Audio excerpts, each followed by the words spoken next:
ये क्या है शिवांगी? पापा ने मेरी शादी कहीं और तय कर दी है। मैं न चाहते हुए भी परिवार के आगे मजबूर हूँ।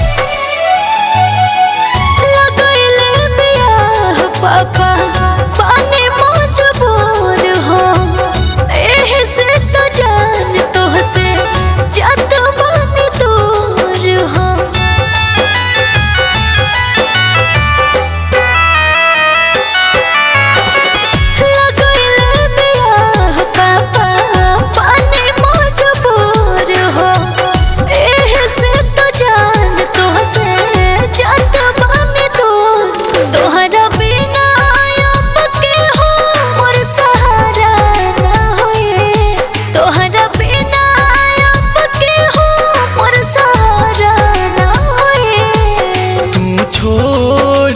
जइबो ससुरा में बाकी प्यार दोबारा ना होई।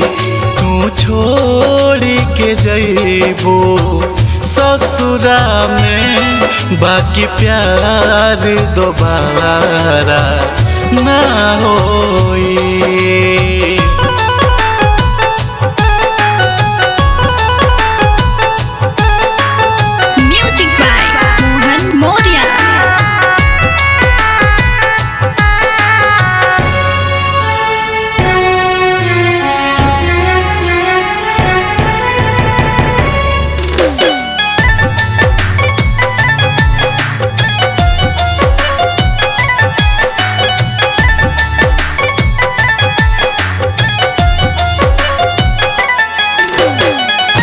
बचपन में खेलले रहू संगही तो गाँव में, छोड़ के तो जात बारू कौनाया भाव में।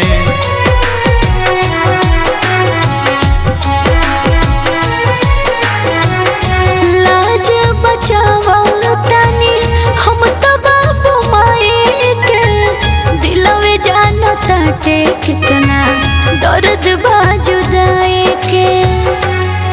केहू दूसरा संगे सुना अब गुजारा ना होए, केहू दूसरा संगे सुना अब गुजारा ना होए। तू छोड़ी के जइबो ससुरा में बाकी प्यार दोबारा ना होई। तू छोड़ी के जइबो ससुरा में बाकी प्यार दोबारा ना होई।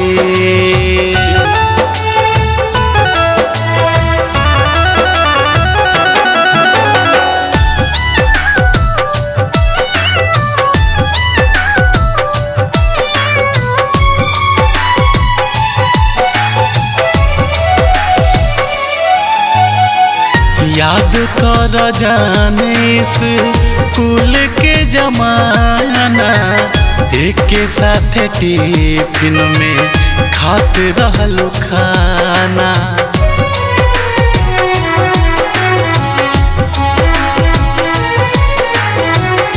कुछ ना भुलाइल जान पानी हम लाचार हो, हीर राजा जैसन अमर रही अपन प्यार हो। शिव तोहरा बिना के हो मोर सहारा ना होए, शिव तोहरा बिना के हो मोर सहारा ना होए। तू छोड़ी के जइबो ससुरा में बाकी प्यार दोबारा ना होई। तू छोड़ी के जइबो ससुरा में बाकी प्यार दोबारा ना होई।